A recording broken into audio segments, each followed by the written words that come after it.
Welcome to Rehash, a Web3 podcast. Hey everybody, welcome back to Rehash. I'm your host, Diana Chen, and in this episode, we'll be talking all about tokenized communities and the role that tokens play in DAOs and Web3 more broadly. And I can think of no one better than Jihad Esmail, who leads community and partnerships at Syndicate and is a core contributor at Forefront to talk to us about all of these topics. Welcome, Jihad. Thank you so much for being here today. Thanks for having me, Diana. Yeah, super excited to chat. Awesome. Before we dive into all things tokens, can you tell listeners a little bit about your background? For sure. So got into Web3 sort of two parallel ways. On one hand, I was running a creator growth agency, we'll call it, in college. So we were helping like big YouTubers between like 500,000 and 10 million subscribers grow their audiences, make more money. That started like beginning of 2019. Like it was a really nice business to be running in college, met some cool people. And then toward the beginning of 2020, like right when COVID hit, I began to hear like the first whispers of social tokens and NFTs in the space. And like prior to that, my only exposure to crypto was like I had some ETH, number go up. Like it was nothing crazy. But this was my first like practical application that I had seen for like how crypto could be useful. And it was directly useful to some of the creators we were working with. So it just seemed like a no-brainer to explore. Around the same time, I had this really cool professor at Northwestern who was in the entrepreneurship department. And she was like, unlike all of the other professors, like in that department, like very leftist. And basically her and I would chat in office hours around this idea of like post-capitalist entrepreneurship. And we had no idea what that term meant, but we were basically like circling around this idea of like, what would it look like for a startup or some sort of organization to not be profit maximizing, but like still be like economically productive? What would that look like from like a community level? Like how would that impact like the cities that was getting founded in? But then at a high level, like in the organization, like how would that be structured? Would it be hierarchical? Like what would the economic model actually have to look like? And that brought me in, like through doing research there, also brought me to the world of like tokens and DAOs. And this is all happening at the same time. And I'm like, like this is interesting. Both of these worlds are colliding. Crypto seems to be the end goal. Let's just see what's up here. So once COVID hit, it was like my senior year of college. I was like at home cheating in all of my classes and I just had like a lot more free time. So I was going down the crypto rabbit hole, met a bunch of folks in like the social token space fairly early on. Jess from Seed Club was like a huge help. Joey from Backdrop, Carlos from Forefront, and they sort of were just like introducing me to a bunch of other folks. Ended up getting involved with Forefront pretty heavily, like when they launched the token in April of 2021, and was responsible like for helping craft what season 1 of Forefront was going to look like. At the same time, I was running Hangouts and got to just chat with like a bunch of founders in the Web3 space, one of whom was Ian from Syndicate. Him and I hit it off pretty well. Mind you, throughout this entire process, I was thinking about like taking a job in management consulting. So I had already accepted the offer. And 2 weeks before I was set to start there, Ian gave me a job at Syndicate. And I was like, hell yeah, this sounds a lot more exciting than consulting. And here we are. Wow. You were living in like two alternate realities at that time, it seems like. Yeah. It was some crazy stuff. So when people hear about tokens, I think a lot of things maybe pop into mind if people aren't too familiar with them. What you're mostly talking about are social tokens. So I think most people, when they think of tokens, they might default to thinking about like ERC20 tokens. And these are like the cryptocurrencies, like you were saying, you know, when before you really started to understand this stuff, you were kind of just tracking prices of Ethereum, Bitcoin, when price go up sort of thing. Social tokens, though, is what we're talking about here. For anybody who's not familiar with social tokens specifically, can you sort of give just a primer on what social tokens are?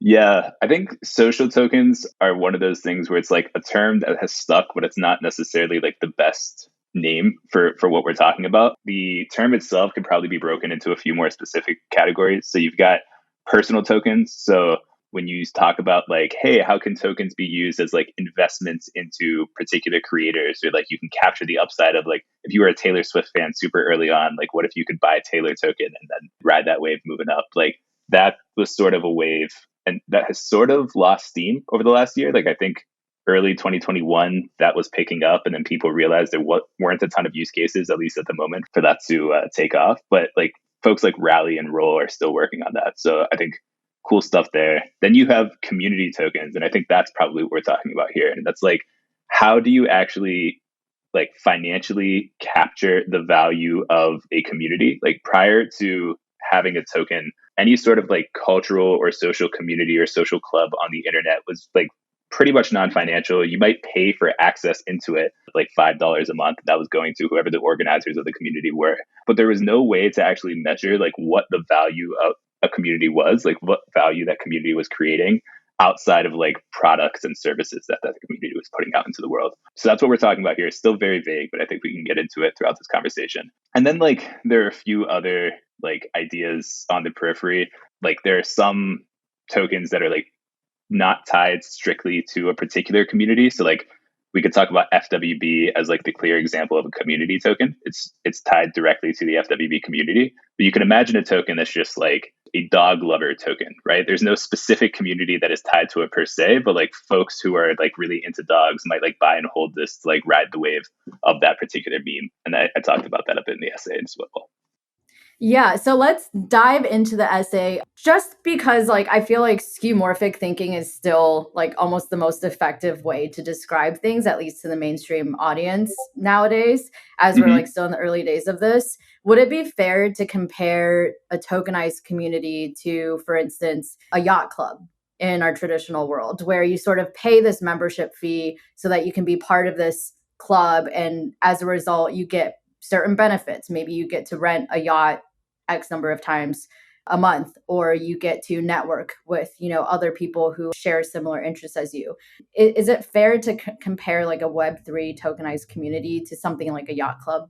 Yeah, I mean, like I hesitate to go that route only because like the connotations that come with Yacht Club are like, oh, this is like elitist, it's exclusive, like you can't get in unless you're one of the boys or something like that, right? That's like definitely not the connotation that we want to give up, nor is it the reality of the vast majority of tokenized communities that I think exist in the space. There are definitely ones that exist purely to capitalize on exclusivity, and that's cool. Like I don't think we should shun those communities, but like we should be like very thoughtful about what the dynamics of those communities are, and like accept the fact that like they are what they are, and there are other ways that we can go about it. I think one of the most powerful ideas around tokens is that like just because they can be bought doesn't mean that they have to be bought. They could also be earned. They could also be gifted.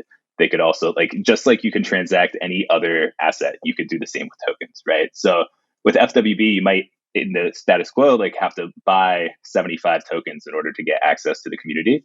But they also have like a fellowship program where you could apply and like the community can like grant you that 75 token. At Forefront, you could like do various bounties and you could earn those tokens in order to like join the community. And also Forefront's a good example of a community that you don't have to own the token in order to get involved, right? So the token is used as a means of like coordination across the entire community. And it's used as a means of like rewarding contribution. But you could attend any Forefront events without holding the Forefront token. So I think like at the high level, like thinking about it as like a social club or a yacht club or a country club, like, yeah, like that's a good mental model to use, but like we want to make sure we're breaking that open a little bit more. Yeah, it seems like in the traditional Web 2 world, or not even Web 2, I mean like Web 1, Web 0, just in our physical world, most of the gated communities where you need something in order to access the community, most of those are really elitist. Like the examples I can think of, yacht clubs, country clubs, golf clubs. I can't really think of any sort of club where you can maybe earn your membership or it's not elitist in some way. Like, I mean, I'm thinking about even like sororities and fraternities in college, right? But like even that, you can argue that it's kind of elitist because your dues are so high to be part of a sorority or a frat in college. So I'm really struggling to think of an example where like Forefront you described, you can, you know, earn your way into the community or be part of it without holding any sort of like monetary tokens. Right. I think one of the most interesting things about tokens is like the openness and transparency of a token means that anybody can use it despite the fact that they're not a part of a community. And that like fundamentally changes the dynamic of how those communities need to function. So like, for example, let's use like a sorority or a fraternity. Like the rules around a sorority or fraternity are like, if you do not pay the dues, you cannot become a member.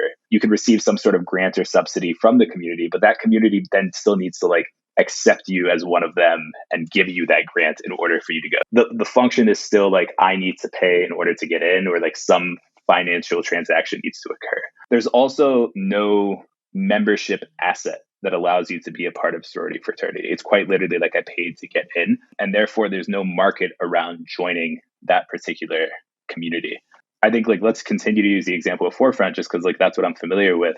The fact of the matter is like, anybody could use Forefront token, even if they weren't part of the Forefront community. This is this idea of like forking a community, right? If Forefront wasn't doing something in the way that like the broader ecosystem wanted them to be doing it, but they saw the value in like that token and uniting that group of people, they could say, hey, we're going to create our own Discord and we're going to be using the Forefront token as like the token for our community.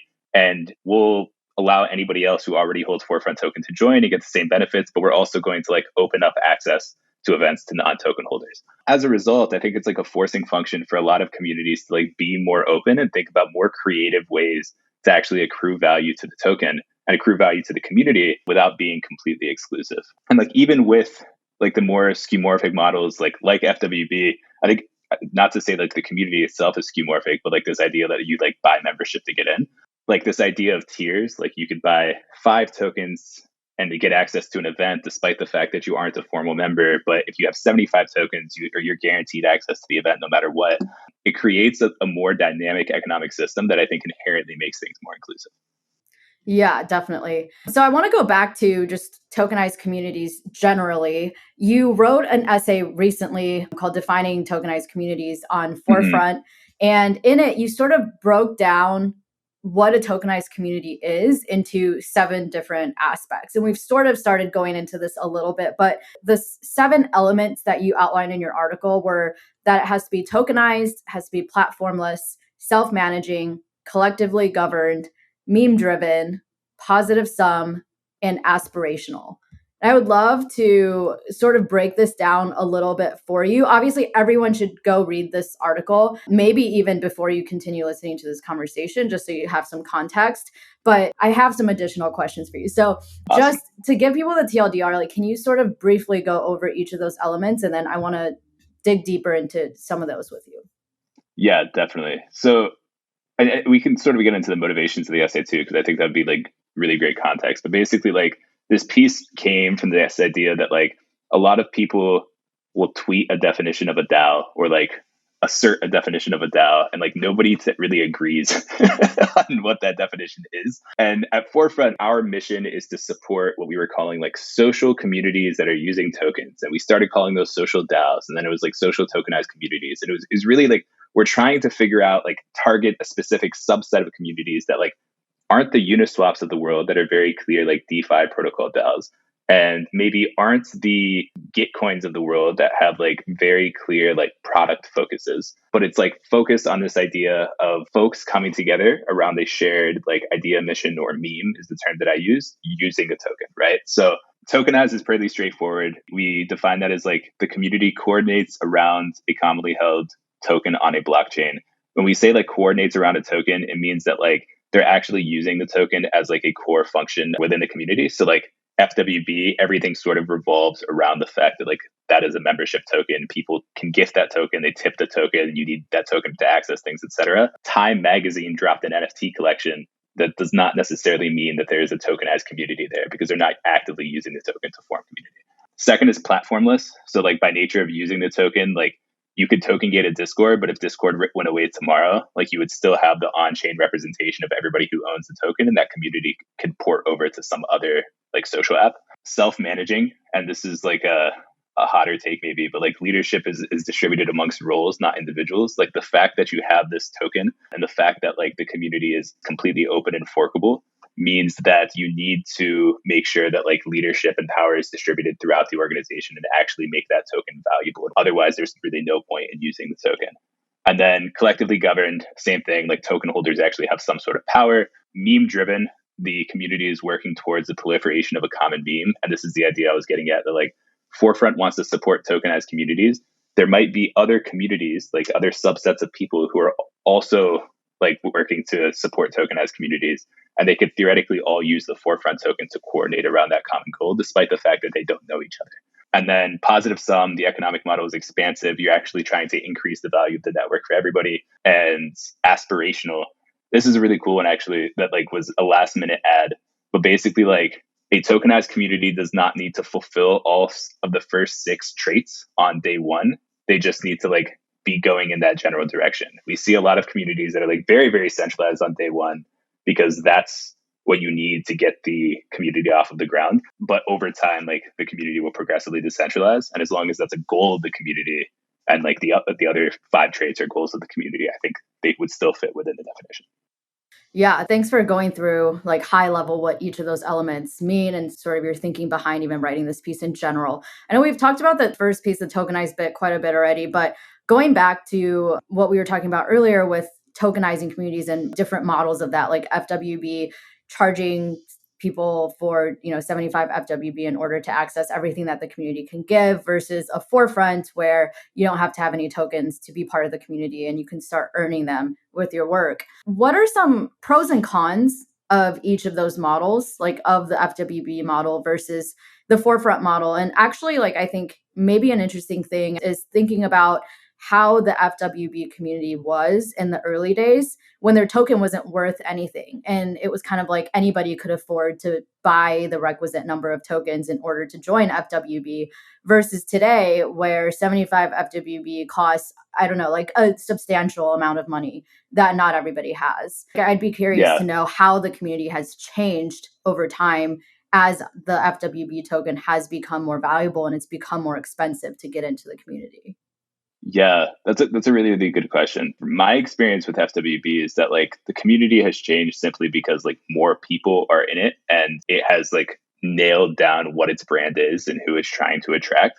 But overall, I think like the culture of the community has relatively stayed the same over the course of the last year. And I think that's a testament to the fact that like like the people who were OGs in the community have stuck around, but also B, like the reason the token price keeps going up is because people don't want to sell. Demand continues to increase, but like the folks who are in the community want to stick around. And that creates like a very strong and stable culture. And it means that like when new folks come in, they're still interacting with like the folks who have been around for a while, which I think again like is a testament to how great of a product and community that FWB has managed to create. I think this idea of earning versus buying tokens or like the different ways that tokens can be consumed. I think about it as like the difference between like access and utility, right? Like access might be considered a utility of a token, but like at the end of the day, you get FWB so you could access the community. And FWB is also used to like reward contributors, and FWB is also used to like gate certain events.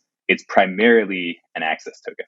Forefront, what we're trying to do is make it a bit more of a utility token. So like part of that is through access. Like there are certain products and services, for example, like FF Daily, which is like a curated list of links that Carlos puts together every day. That's going to be gated. Just I think you'll have to hold like 100 FF token or 50 FF token or something in order to get access to that on a daily basis. But you could also think of it like more as a currency, right? So you can imagine a world where like we want to incentivize builders in the community. We don't want to give a grant per se because that would just incentivize people to like sell FF tokens so that they could like fund their lifestyle, which makes sense. So we could say like, hey, we will give you a USDC grant of $5,000 and we're only going to require you to pay back 75% of it. But in return, you have to give a 25% discount on your product or service to anybody who pays you an FF. And that like accrues value to the token, but like promotes circulation rather than promoting holding, right?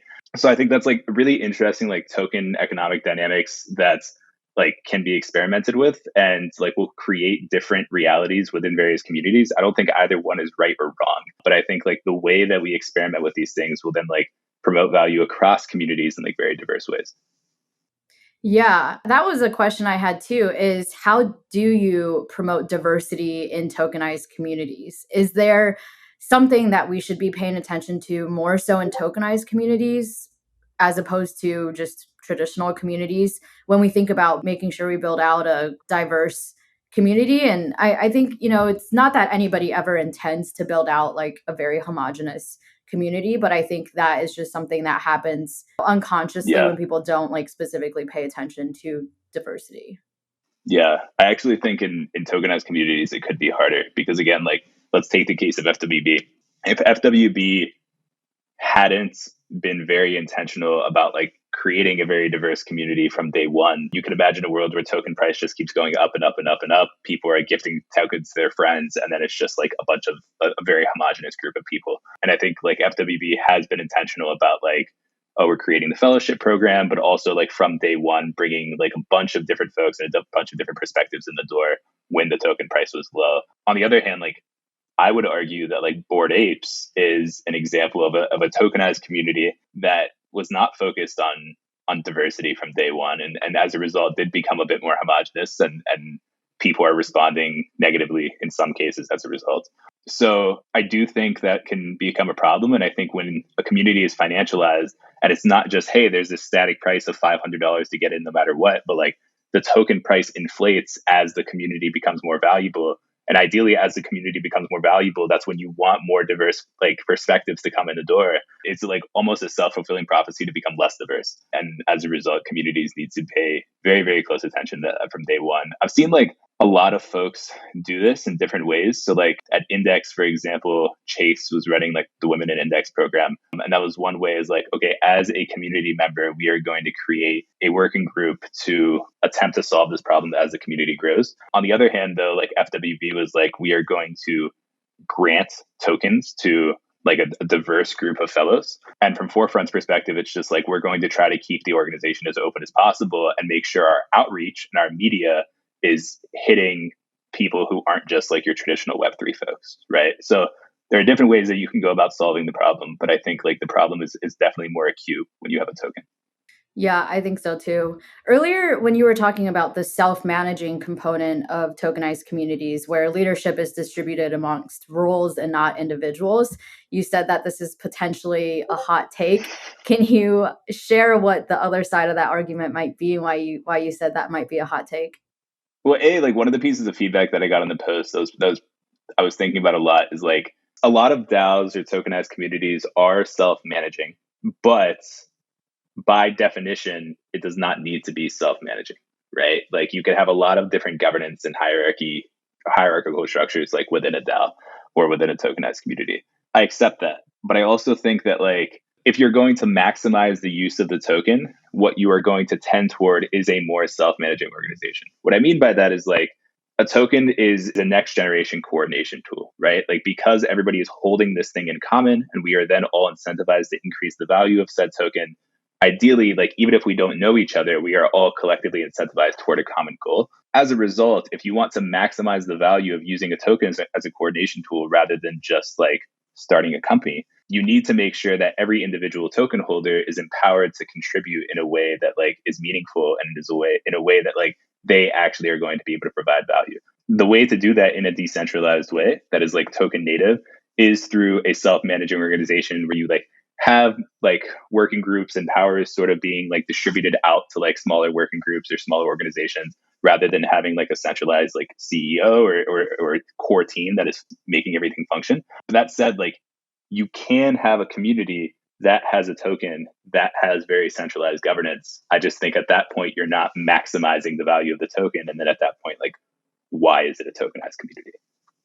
Yeah, that's a really good point. The final element out of the 7 elements that comprise a tokenized community that you wrote about is the meme component. So I think the first time I read this, I got to the meme part and I thought, like obviously memes are a huge part of Web3 more broadly, but is it such a big part that we should say this is like a requirement that all tokenized communities need to have? Can you go into that a little bit more and why you say that, meme driven is like you would take it so far as to say that this is actually a requirement that all tokenized communities need to have? Yeah, this is another thing where like I was very hesitant to use this word, but I was like, I think this is the word that makes the most sense. When I say meme, I'm not talking about like a picture with a caption, right? But I'm talking about like an idea or element of culture that is like evolving as it spreads throughout a network. And like as each person gets their hand on this idea or this piece of culture, they're editing it slightly before they push it back into the rest of the network, right? Even if unintentionally. I think the best example of a meme driven community is actually Gitcoin. right? So when you talk to like Scott at Gitcoin, for example, he's always talking about this idea of like memeing public goods, right? And GTC, like as a token, has become like an incentivization mechanism to get a bunch of different folks promoting and talking about public goods in a bunch of different ways that Gitcoin didn't even imagine 6 months ago, right? So when we're thinking about community that is crafted around the shared meme, the meme is public goods. It's not necessarily a picture of public goods, or it's not necessarily like the meme that we would think of, but it's this idea that like people are trying to promote this idea into the world, build tools around it, get more people to buy into it, and like increase the value of the idea itself by putting their own spin on it, either through a product, service, etc. So yeah, I do think like meme driven is probably the way to talk about tokenized communities, because like if we're saying mission driven or goal driven, again, like at that point you should probably just have a company. If we're saying like, hey, we're going to build X product and that's what this organization is going to do, have a centralized team and go at building that said product, and you're going to get it done much faster and you're probably going to make a lot more money doing it. But if it's like, hey, we want to promote the idea of public goods in a way that empowers everybody to get involved, your community needs to be more meme driven than mission driven, because everybody is going to have their own mission in pursuit of proliferation of that meme. That is so well said. Wow, I love that. So if somebody listening is thinking about building out a community for, whatever purpose they want to achieve, how should they think about whether it's appropriate for them to pursue a tokenized community or maybe to pursue, just a traditional community? Yeah, that's a really good question. I think like that last point is probably like one of the things that you should be thinking deeply about. Like if you sort of have a concrete goal or mission in mind, like for example, I want to build a piece of software that does X, Y, and Z, it would make a lot more sense for you to just like start a company or start a community or whatever, but like keep it more centralized and more simple to get that thing done, right? If your goal is a bit more abstract and it's like, hey, like I want to unite folks who are interested in like Web3 education, and I want to empower them to like start a bunch of different media based projects around this idea of Web3 education, but like allow them to express their own creativity and have power over like what that actually manifests as. A tokenized community is probably the way to go, because doing that without a token puts a lot more work and a lot more burden on the original organizers to make sure that like everybody is sort of staying in line. There's this idea of headless brands that I mentioned in the piece, and I think that term was coined by other internet. You could throw an idea into the world, but if there's no central party that is promoting that idea or is crafting what that idea actually means, it ends up just being like a decentralized idea where everybody who is proliferating it or is a part of it has a say in how it's manifested, right? And this is like when we talk about the word DAO having like 26 different definitions, you can think about DAO as a headless brand, right? Like the definition is sort of being created in real time as everybody is tweeting their own definitions, and some get more popular and others don't get popular. If you want to like actually have creativity at scale, it makes a lot more sense to create a headless brand and have the token be the coordination and incentivization mechanism around the headless brand, rather than having some sort of centralized entity where you have a few folks pushing the idea forward. Both can work. It's just a matter of what you want to pursue. And if you want to pursue the latter, I think the token makes the most sense. Yeah, that makes a lot of sense. So looking ahead to the future, where do you see tokenized communities being in, let's say, the next year or next 5 years? That's a great question. I think Jess from Seed Club has said like in the next couple of years, we'll see our first like $1 billion tokenized community, or for $1 billion like social club. Like some could argue we have already seen that, depending on like what things you define as tokenized communities. But like if we haven't seen it yet, we will definitely see it soon. I think second of all, like there's this a lot of talk about DAO to DAO, but just like community to community interactions and like what M&A amongst like DAOs or tokenized communities might look like. And I think in my mind, what we'll see is less like communities combining into like 5 or 6 communities, like joining forces into one community, and more of like 5 or 6 communities who like realize, hey, all of our communities are sort of aligned around like a shared meme. We should probably just all adopt the same token so that we don't all have to bootstrap this microeconomy ourselves, right? We haven't seen that quite yet. We saw a bit of it in like DeFi with like the Ferrari merger, and like now they all use the Tribe token. But I think it's a lot more interesting when we see it on the social side of things and the community side of things, where you're basically seeing like culture getting mashed together in real time, and you could see like the financial implications of what that looks like. So very, very excited about both of those things. And like in general, I think as tooling gets better and as education increases, like we'll just see thousands more of these communities pop up, and I'm very excited to see what folks come up with. Are there any ways in which you'd love to see tokenized communities change the way they're currently operating as we move forward? Like, are there any big mistakes you see tokenized communities making today that you're like, this needs to go, like we have to improve in this area? Yeah, this is like a whole other conversation, but like there's this debate around like ERC20s versus NFTs and like what makes for a better like community token. I would argue that like both have their place even within like individual communities. Individual communities will be in the long run using both ERC20s and NFTs and maybe future primitives that exist. But if you are bootstrapping a community and all you are trying to do is like define membership and like gate things, an NFT probably makes a lot more sense than an ERC20. And like minting an ERC20 on day one and like creating a liquidity pool and like adding more complexity to the community very early on is probably going to kill a lot of communities prematurely. And what we should probably be seeing is a lot of folks keeping things as simple as possible from day one, not just try to use every Web3 tool available because the tools are out there. And then like adopt new tools when they become necessary. So like when you have like a very strong contributor base or like a large community that needs to like economically coordinate around shared contributions, maybe then you use an ERC20 because that would be much more difficult to do with like a very illiquid and like cultural asset in an NFT. I think we will learn best practices around when to use what tool and what the pros and cons of each are at different stages. For sure. Last question for you. Looking ahead, obviously you're super bullish on tokenized communities really blowing up in the next couple of years even. How do you see this growth of tokenized communities impacting all aspects of our lives? So our work lives, our social lives, and any other aspects of our daily lives? Yeah, I think like the two trends will be that like a tokenized community does not need to live forever, and like a token itself does not need to be like a forever thing, despite the fact that it might exist on a blockchain forever. Maybe like it doesn't need to have active utility forever. So like we've already seen this with like Constitution DAO, for example, is this idea of like a flash DAO. Like it just spun up. They tried to buy the Constitution. It didn't work. And then like the token still exists. I don't know what's happening in that community on a day-to-day basis actually. But like from my understanding, like the energy just isn't there that it was before. And that's okay, right? Like the token spun up with the particular purpose of trying to buy the thing.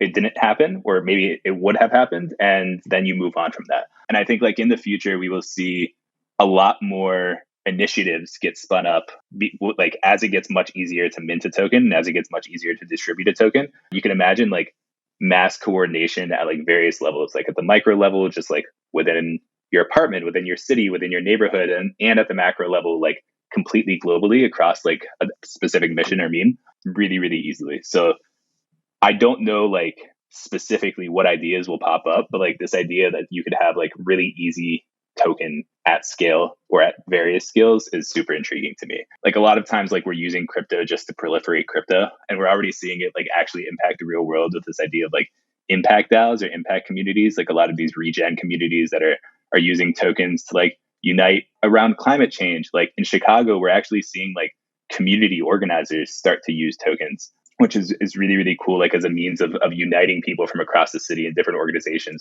like around a shared purpose or goal. So very excited to see like how people are experimenting on that end.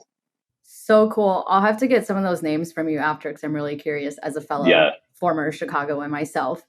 Is there anything, Jihad, that I didn't have a chance to ask you that you want to say, or any final thoughts you want to leave our listeners with?